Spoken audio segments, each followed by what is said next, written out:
Okay, so now we are going to turn and hear from Dr. Sarah Pizano and Sarah Hess. We're going to talk about regional grant funding opportunities. Sarah Hess has more than 25 years of experience working in the animal welfare arena. She started with the League for Animal Welfare in Batavia, Ohio, a limited admission shelter, and then was a founding member of United Coalition for Animals, UCAN, which opened an affordable spay-neuter clinic in 2007. Sarah was the executive director of UCAN and got the clinic open and running successfully. After working with Humane Alliance's new clinic mentoring program with UCAN, Sarah then moved to Asheville to manage that program. Sarah currently works part-time as the grant manager for Two Mods, an organization that partners with grassroots humane organizations to provide funding and resources for spay-neuter in the Appalachians. Sarah also takes on various consulting projects, including 6 months as the interim executive director of the Asheville Humane Society. She lives in Asheville with her husband, daughter, and a menagerie of animals. Dr. Sarah Pizano is the founder of Team Shelter USA, the funder advisor for the Joni Bernard Foundation, and the author of the Best Practice Playbook for Animal Shelters. As a courtesy faculty member at the University of Florida, Sarah is the lead on the Shelter Assessment and Mentorship Program and part of the Million Cat Challenge team. Sarah has created a spay-neuter program for 20 counties in Kentucky that have dramatically reduced shelter intake and euthanasia of cats since 2015. We're going to hear from Dr. Pizano first. Great. Well, thank you so much. And thanks for having me and for everybody. I thought that was very interesting, the makeup of the audience, to have equal parts of TNR shelter, private and groups other than public shelters. So that's very interesting and part of what I'm going to talk about today. And hold on 1 second. So this presentation is geared, of course, towards community cats, which is a little bit different than spay-neuter funding for dogs, for example. And so you might find it a little more challenging. It was a perfect segue to have Sonia from Maricopa County and all that amazing work and those statistics. And the community cat piece, it's very, very important when you're looking or asking for funding, is to have a clear plan that will yield desired results. And what do I mean by that? How do you come up with what the results should be, right? And you do that by saying, well, what are the issues? Who might benefit from this plan? And engage, like your previous speaker said, with as many partners as possible, because this is a tough one. So we first want to think about the core recommendations, and my work is around what happens in the shelter, which we all know is a reflection of what's happening in the community. So we can gauge the success or failure of our programs that are life-saving for sure, how impactful they are, depending on what's happening at the shelter. It's very important that shelters are engaging and implementing what we call best practices. And sometimes people have issue with that phrase, best practice, because, well, we can't afford to run blood work on every animal or what have you. When we say best practices, we mean we're going to give the best possible care to those animals while they're in the shelter, but get them the heck out of Dodge to their live outcome as soon as possible. So the basic guidelines that we use are the Association of Shelter Veterinarians Guidelines for Standards for Care in Animal Shelters, and also spay-neuter programs. And so that gives us a nice baseline. The playbook that Stacy mentioned, and Stacy's going to put the link to the playbook in the chat. It's available on Amazon, and it is just recently available in ebook at kobo.com, which is KOBO.com, and soon to be in a lot of other venues. But for now, you can get the hard copy on Amazon, and that encompasses all of those fear-free practices, the ASV guidelines, and certainly the Million Cat initiatives. So the playbook was written by me, and medical editors are Dr. Hurley and Dr. Levy. So it's a very straightforward look at, here's what we should be doing, not just in the shelter, but with our community programs. And the basis for the success of what happens in any of our programs, whether they be community-based or shelter-based, is that collaborative piece where everybody leaves the table happy. And that's so important. One of the most important programs that any shelter could implement is the community cat program. So ideally, we want no healthy cats to enter into the shelter system, but if they do, go immediately to spay neuter and put right back to their original outdoor location. That means friendly or feral. And if you have questions about that, or are not sure if you think that's the right thing to do, like, boy, in 2008, I thought this was the craziest thing I ever heard.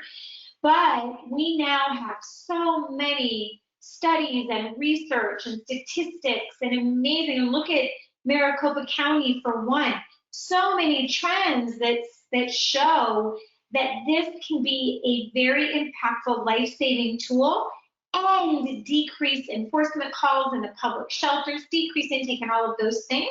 So Stacy will put the link to that webinar in the chat. Again, even if you're a super fan of this Cat Super Highway, I hope that it will give you some more tools and references to use as you try to influence those other stakeholders and leaders, because that is intricately involved in how successful you are at getting funding. And we have to remember the scope of the issue with community cats is far greater than our spay neuter capacity could probably ever be. We know that around up to 95 million pet cats, most of them are sterilized, and that's wonderful, and they might be going in and out. We have an estimated 30 to 80 million community cats in the United States, estimated less than 2% are sterilized. And then we also want to remember that a very small minority of those cats, especially the ferals, less than 5% are living in colonies. This is important information for you to have, regardless of your organization and whoever's listening, because we need to say to, for example, if we need to change ordinances, we need to make sure our municipal leaders understand this, right? Because they think there's millions of cats and ferals living in colonies. Well, that's actually not true. The community cats going into shelters are typically the onesies and twosies at a time. The colonies are the colonies and typically have a caregiver or multiple caregivers, right? So we have to make sure our municipal leaders understand the scope of this issue, because we have to make sure every stakeholder leaves the table happy, knowing that their organization and who they represent will benefit. So this SNN spay neuter for community cats means that, let's think about who the groups are. Well, for the caregivers, that's an easy one, because now they have less cats to take care of, less to feed, less to worry about. TNR groups, probably they can resolve issues in certain areas and move on, but TNR groups, I think, have great job security, right? So we probably are never going to be able to do all of it, but it's about strategizing and targeting. The shelters for sure will benefit. And that's because an estimated 80% of the cats entering our shelters are community cats, again, friendly or feral. When we do this program right, and we send them directly to spay neuter and then back to their original home location, shelter intake plummets every time, everywhere, as does euthanasia. And people say, well, how is that possible when you're putting the cat back? It's because you've turned on off the faucet in that area, when you sterilize more and more and more, and you're not getting those kittens year after year after year. So phenomenal impact to shelters. So we have to say to, for example, if it's a private shelter, well, we can choose, we can accept everybody. We don't have to turn animals away, and we have space. What I would say to you is think about who needs your help. If you don't have to take up space with that friendly community cat who, by the way, already has a home, they can go back to their original location, and chances are there are cats in your area that still need you. If you're a municipal shelter or you're talking to municipal leaders, decreasing intake of cats can generate a cost savings over time. When you're talking about just cost of care and the numbers, these numbers can dramatically decrease. And we have a lot of the Million Cats Challenge shelters and other shelters that have shown that as you do these strategic targeted spay-neuter programs, your enforcement calls around cats also decrease. So that's a great selling point for municipal leaders. What else? Well, how about having 10,000 animals coming into our shelter, 10,000 community cats coming into the shelter, and then ... If we put them back sterilized and vaccinated against rabies, we just increased our community against rabies. We decreased the number of cats who are going to shed intestinal parasites. So those are all pluses for municipalities. In my opinion, there's really no downside to this. Say somebody says, I don't want those cats back, I don't want them in my neighborhood. Great, well, spay neuter and seeing what's attracting them to your property is really what's going to be the best solution and the most sustainable solution. Because if we just keep taking that one cat at a time out of your neighborhood, this is never ending. So let us help you with the actual solution. So I ask you to put on your collaboration hat and put yourself in the shoes of that organization that you're trying to convince. Because for so long we've been working against each other in a lot of ways, instead of saying, wait a minute, this is my microcosm. Make sure I can step into someone else's microcosm and make sure that I'm focused on their goals too, because guess what? When they reach their goals, it makes my job easier. So when I say resources, I don't just mean money. Everybody triggers to money, but it means how am I leveraging partnerships? How am I leveraging volunteers? How am I leveraging my shelters? Well, whether they be private or public, how am I leveraging that space and the staff? I truly believe that program design is the most important thing, and money is number two. And that is because in my line of work, helping shelters, mostly public shelters, that euthanize a lot of animals for space, in particular with cats, there's an inherent waste of resources within that traditional animal control and sheltering system, and that is what we need to change. So sometimes there's these elements that you can capitalize on that are actually within that system, so you have to raise less money. In animal welfare, I feel we are famous for saying we don't have enough money, we don't have enough space, we don't have enough ... Instead of saying, what do we have in our community? Who can do what, and how can we capitalize on what we do have and work together? I want to encourage you too to look for partners where maybe an organization or business has never worked in animal welfare before. And this is what Stacy was alluding to. The Jeremy Bernard Foundation is a large foundation that works in the greater Cincinnati area, focusing only on cats. A lot of you I know are familiar with them or have heard of them. And in, 2014, I met leaders in Kentucky, which is right over the Ohio border from Cincinnati, and found out that the state of Kentucky is divided into districts. area development districts that are groups of counties that work together on things like things like aging and workforce.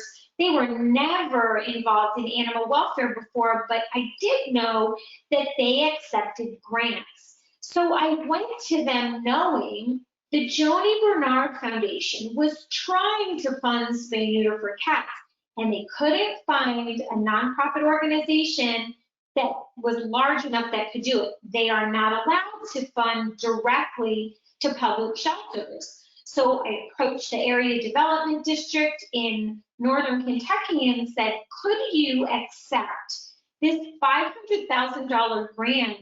And I'm going to find service providers, private veterinarians, nonprofit spay neuter clinics, and they are going to agree ahead of time. I asked them, what would it take for you to participate in this program? And they landed on $65 reimbursement, male or female, that included pain medication, which is not always obvious, ear tip, rabies vaccination, and FBRCP. Everybody agreed to that. And gosh, that was 2015 when we started. We're in year 5, but by 2018, we had ended euthanasia of cats in shelters, and we're up to 10 counties so far. So we now work in central Kentucky as well. But again, this wouldn't have happened if the connection was not made to an organization that never worked in animal welfare before. They love this program because it benefited people, their constituents. Certainly it's benefited the cats, the shelters, and the bottom line for everybody. Another great example of people saying, we can't afford to do this program, this community cat program at the shelter because we don't have the money. Well, guess what? In Montgomery County, Ohio, at the Animal Resource Center, in 15 or 16 municipal contracts, cities were paying them $60 a cat for the cat to go into the shelter. Ultimately, the year before we got there, 65% of the cats were euthanized. So essentially, the $60, for the most part, was paying to euthanize cats. So I'm sorry, they were paying $90 per cat. That's the whole point of the story. $90 per cat just for the shelter admission. But we were able to look at another organization, a service provider, who could do a spay neuter for $60 and return the cat to the original location. And so we said to these municipalities, why wouldn't you spend $60 a cat instead of $90? Knowing that $90 keeps you on a hamster wheel, and $60, you're talking about sustainable resolution. This resulted in ended euthanasia for cats immediately. So that shelter has never saved more than 50% of the animals, and within 3 months for cats, and within 3 months they were over 90% and now counting 2 years later. Now, in all fairness, their program now, those cats go to the service provider and get sterilized and returned. So they're no longer taking the cats into the shelter. But this is a very important story to look for money right under your nose. And you have to look at all these different angles, because we found so much more resources for spay neuter this way, just by asking those questions. So as part of the Million Cat Challenge, we are offering pro bono shelter assessments, and we have 3 more that we're going to be offering. You'll hear more about it this spring. We'll be letting Stacy know to get that information out as well. But if you wanted to reach out to me, my Facebook page is Team Shelter USA, or you can go on my website at teamshelterusa.com/contact us. And I welcome Sarah Hess to give the next part of this presentation, and then we'll come back and open it up for questions. But thank you so much for listening and for joining us today. I really appreciate it. And thanks to Stacy. So it's really odd to be speaking into a void. it's a weird format, but as Sarah Pizano mentioned, we are going to take questions at the end. I'm Sarah Hess. I'm the Director of Grants for Two Mods Foundation. And I'm going to talk a little bit about Two Mods and talk a little bit about grants in general. I've been on both sides of the fence. So I've worked in nonprofits for many years, and I have been a grant, and I am now a grant funder. And I'm going to talk a little bit, just some general tips and tricks. There are quite a few folks in the room that are new to grant writing, and even those that have some grant writing experience, perhaps a little bit of refresher and a little perspective. So let's jump in. If you are writing a grant, if you have identified a foundation or a grant opportunity, it's a little bit like an open book test back from your school days, that you can research what that foundation has funded in the past to give you a glimpse of what kind of projects they like to fund. You can find that often on their website. And if it's not on their website, their 990 returns, which is their IRS required documentation, lists all the grants by year that they have done. So, and if you just Google, Two Mods 990, you'll find free options to pull up our 990 and you'll see what we funded. I have it on our website, but it's out there. So you're going to find tidbits for what that foundation likes to fund. You'll see the types of projects, the amounts. Is it a one-time grant? Do they often fund year over year? And gives you a foundation to start. The other tip that I have, or the second tip that I have, is follow the directions, y'all. Grants are super competitive these days, especially spay-neuter grants. Some of the panelists in the last session were talking, it's harder to find the money. It's highly competitive. Follow the directions, follow the deadlines, follow the directions. It's an easy way for a foundation officer to put your request in a no pile if you just didn't follow directions. There's a story that I heard that another foundation told me that they said this was back in the day, and they send in papers by snail mail, and they specifically said, don't staple your stuff, don't staple your submissions. And if a grant came in stapled, it was immediately tossed to the side. So good, bad, or otherwise, they're giving you hints, follow the directions. Beware the deadlines, that's fairly obvious, but if you're not sure of whether or not your proposal meets the granting guidelines, reach out early enough to allow some back and forth and allow you to amend your grant if need be. Pretty specific stuff. Let me get to my next slide. It's not wanting to go to my next slide. Stacy, oh wait, hold on. There we go. Don't be a sinking ship. So I can 100% guarantee you, if you submit a grant request that says, well, if you don't fund this project, it's going to go away. Because as passionate as you are about your project, from a funder's perspective, that's a sinking ship. So I could give you $10,000 this year, but then what happens next year? And so, especially with spay-neuter, you all know this, spay-neuter has to be sustainable. You have to be able to do surgeries year over year in order to make an impact. So when you stop doing spay-neuter, the birth rates accelerate and you're kind of back to square one. So any sort of sinking ship project, I can for Two Mods, but I think I can speak broadly and say that one is not going to be well received. Instead, I mean, you can certainly outline the problems of overpopulation in your community and what's happening, but focus on how your program or your project, your request solves these problems in a proactive, humane way, a way that certainly reflects specifically on the animals, but even more so how it reflects on your community and the people who love those animals. Don't treat your foundation friends like an ATM. We don't like that. a lot of, again, grants are competitive, and a lot of granting is relationship based. Do we remember your name? Do we remember your program? Does your program stand out amongst others? Two Mods is a little bit different in that I do site visits, and so I have the benefit of being able to meet folks face to face. Not a lot of foundations do that, but if you have that opportunity, that's fantastic. But by having a relationship with the foundation, it increases your chances that your grants are going to be well received. If you do get a grant, acknowledge it in the way that that foundation wants to be acknowledged. Some foundations do, some don't. If you're not sure, ask them.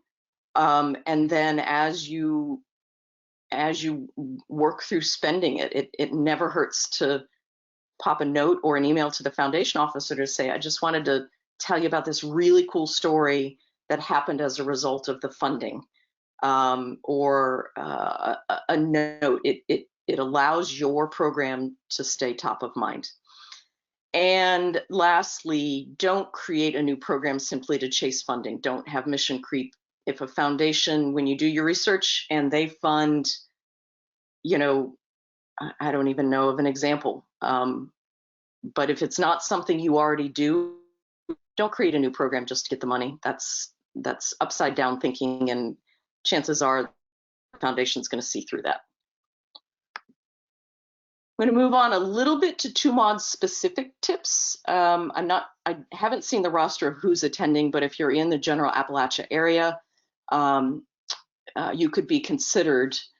If you are outside Appalachia, but still in some of the states, the western part of Tennessee, down into southern Georgia, Mississippi, even a little bit, and you're looking to start a spay-neuter program, either mobile or fixed, we do stretch our boundaries a little bit more when it's a capacity building grant, meaning you need some money to buy instruments or things like that. So our normal grants are subsidy grants. They're pretty garden variety spay-neuter subsidy grants. But if you're outside our traditional boundaries, but you're building a program, we get a little more flexible that way. We prefer to fund grassroots organizations only because we are in Appalachia, and a lot of small towns, a lot of rural areas, and it is the smaller organizations that are doing a lot of the work. I have nothing against the larger humane societies. Two Mods is not the biggest funder in the world. We have to draw the line somewhere, and the assumption is that the larger agencies have a wee bit more horsepower to do their own fundraising. Two Mods is unique that we will fund starter organizations, groups that have only been around for a year or two. Again, we want to click and treat and encourage these smaller groups to learn how to write a grant. My grant for Two Mods is a little bit like grant kindergarten.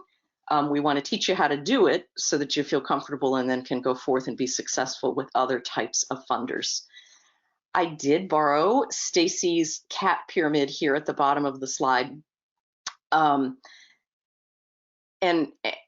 I'm speaking on behalf of Two Mods, but in my many years of animal welfare work, I will tell you that, you know, everyone has limited resources in some fashion. And when I see an organization come to me, and it doesn't matter whether they are a $5,000 a year organization or a $50,000 or $100,000 a year organization, if I see that they're spending, you know, 75, 85, 95, 100% of their budget up at the top of the pyramid in sanctuary and relocation and rescue and adoption, but then they're coming to me and say, well, we want you, Two Mods, to fund a neuter program.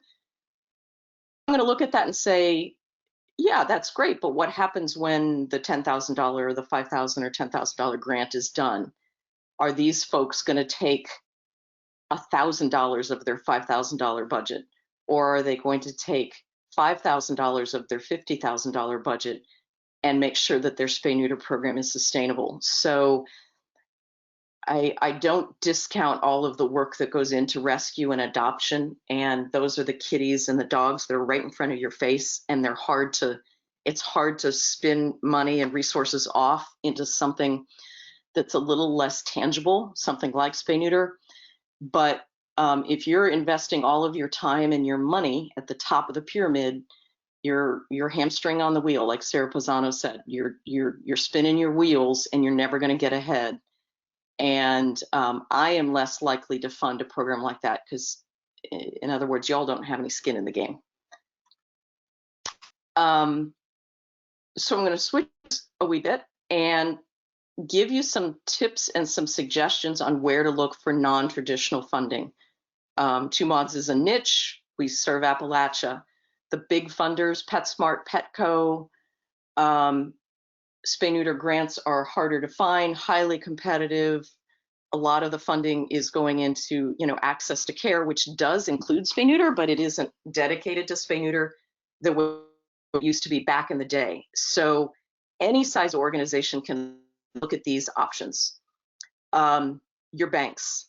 Banks have a couple of different pathways, and you aren't going to know what pathways are available to you at the bank until you ask. So you're generally looking for donor advised funds. So this is a wealthy individual or family that has their money invested with a particular bank, and they are going to say, I'm going to donate $50,000 this year, and I want $10,000 to go to each of these 5 organizations. They are the donor, and they are advising the bank where to send the money on their behalf. And sometimes you never know that trust officer has the option, if the family is friendly, but they don't happen to be aware of your organization, that's a potential source of money. Banks sometimes are repositories for community grants. I think you can go that way in that they're either in a bank or in a community foundation. So if you have a community foundation anywhere, probably within about 100-mile radius of your town, you need to talk to them and find out and say, hey, this is who I am. This is what I do or what we do. Do you all have any grants within your community foundation that suit our programs? And I'm going to talk about your elevator speech here in a minute. We'll come back to community grants as it relates to your elevator pitch. Funeral homes in your community, everybody's got them.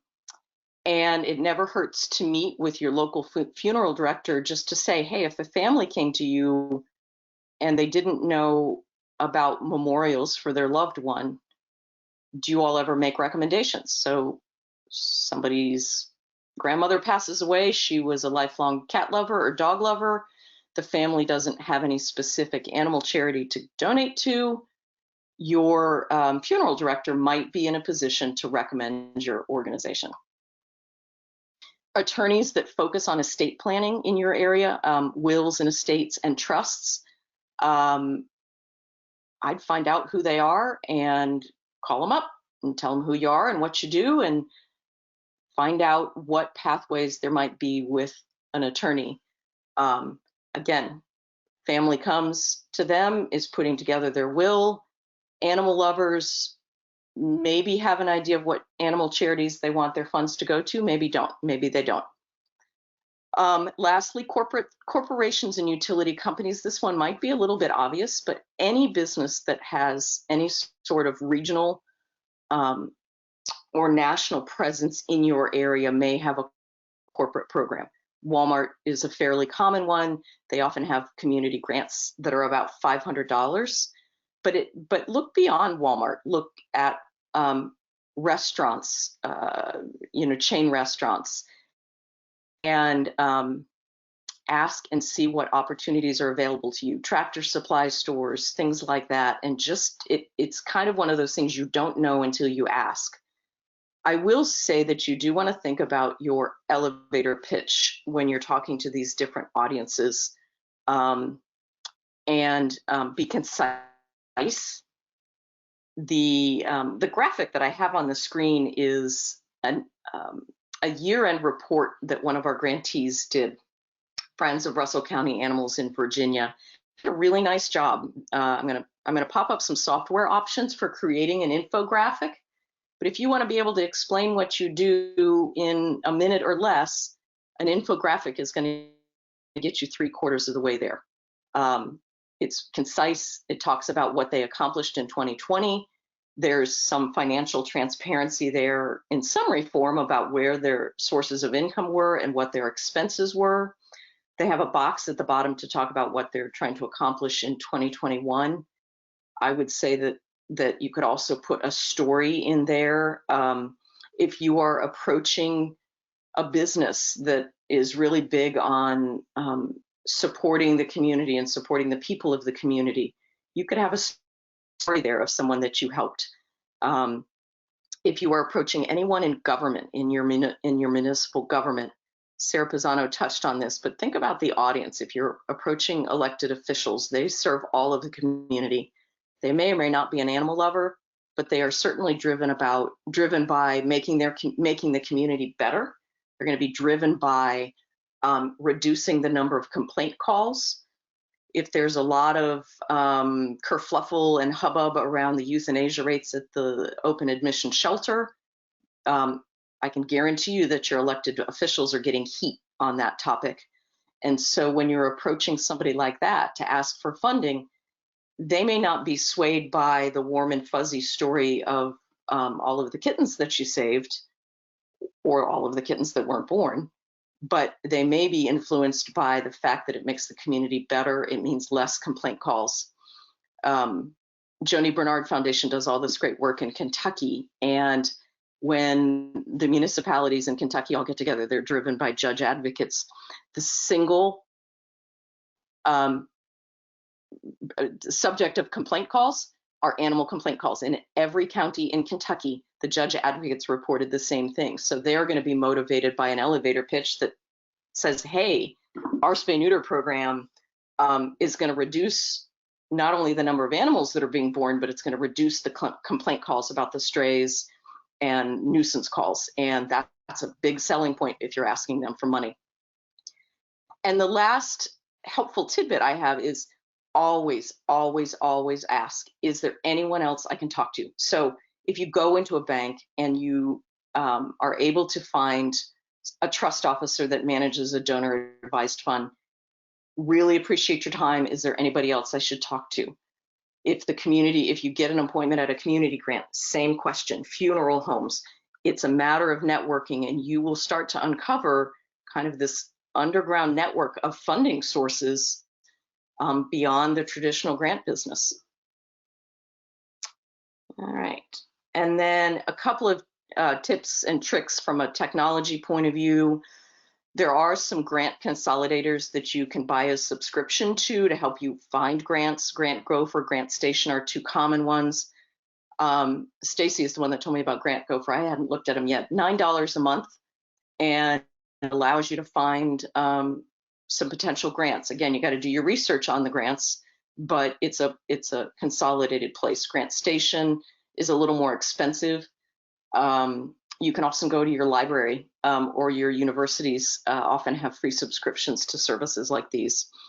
The infographic that I showed on the last slide, if you don't have a graphic designer in your back pocket and you want to do it yourself, here's a couple of options. Canva and PictoChart are two. There are lots of options here in creating infographics, but it is the way to go. People want that snippet of information at a glance and be able to grasp what you do.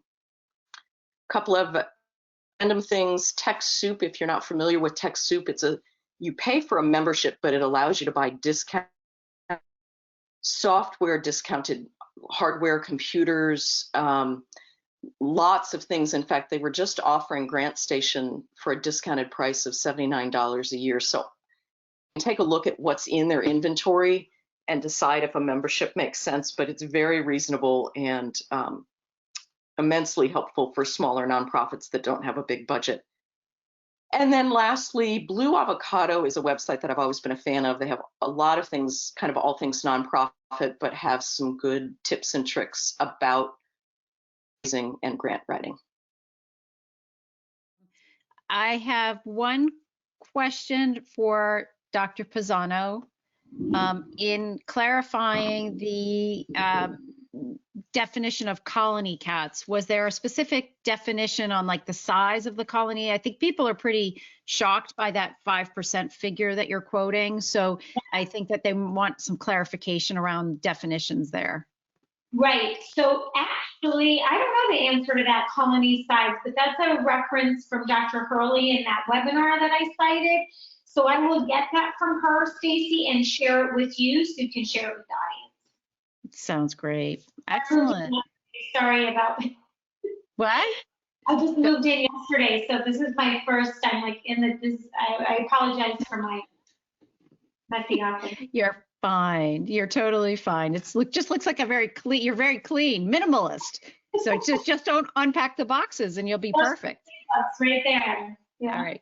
So folks, you know what? Actually, what we're going to do is we have 1 minute before Mary Tan comes on board. Thank you so much, Sarah Pizano and Sarah Hess. Thank you. Appreciate it. Everybody is just going, this is great information. This is wonderful. You've just like solved everybody's problems. So it's great. Great. Thank you.